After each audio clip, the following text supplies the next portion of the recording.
The reason we chose Wales to move to was because at that time it was quite a cheap area to buy property in, and as we wanted a property with some land, that seemed to be the best place to go. And now of course it's changed totally and it's much more expensive, and certainly kept pace with a lot of the rest of the country. Finding a place that was suitable was quite a mammoth task. I used to go each weekend driving into Wales and searching all over the country, and we certainly covered a large area. In the end, an area that we liked a lot of was near Carmarthen, and the house that we eventually found was just outside of a village called Llandarog, and it was a house that had, I think, was about 3 acres of land, quite a small cottage, but then we didn't need a lot of space. One of the things that we had thought about doing was to buy a house that we could rent rooms in, so that we could have people coming to stay, and then that would help pay the bills. But the cottage that we found had 2 bedrooms. After a while, actually, we brought a caravan, and so the caravan sat in a little paddock which was opposite the house, and if we had people coming to stay, then we'd move out into the caravan and they would have the house, which was quite an interesting experiment to do, to give up your home for someone else to move into. But it was okay, because most of the year we had the house to ourselves. David was a hairdresser by trade, and had done that for quite a few years.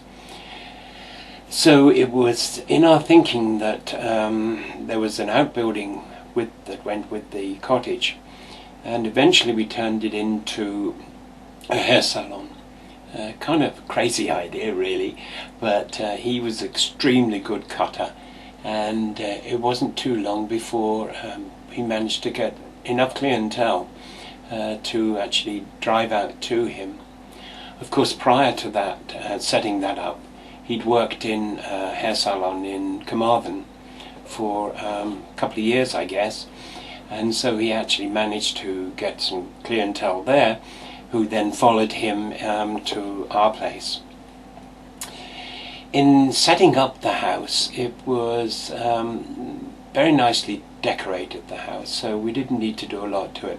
Well, one of the things that I did want was a wood-burning cooking stove, and this stove actually did the central heating and the hot water, and did the cooking as well.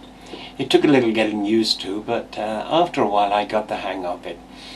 And part of the land was covered in woodland, and it needed coppicing.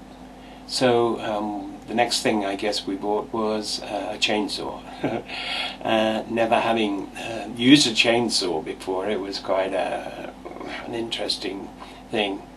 But the whole idea of moving to Wales was to learn new things and to do things that I'd never done before. And of course that included having animals. We started off with some chickens, and one of the things about Wales is there's a lot of other people doing the same kind of things that you are, trying to be as self-sufficient as possible, growing their own vegetables and having all sorts of animals.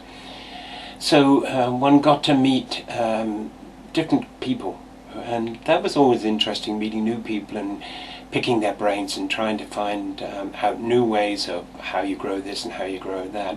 I'd never grown vegetables before, but the land that we had was very steep, so one of the big jobs that we had to do was actually to terrace the land out and chunk it out and then make beds.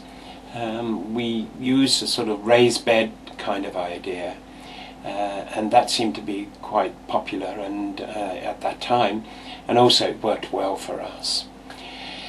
One of the people that we met was a lady who kept goats, and so we went to see these goats, and we thought, oh, they're kind of nice. I think we could have a goat. So in fact, actually, we bought 2 goats, because goats are like a little company, and so the 2 of them came. One was a black one, and she was a bit of a devil. I mean, she would jump every fence there was going, so she was really very annoying.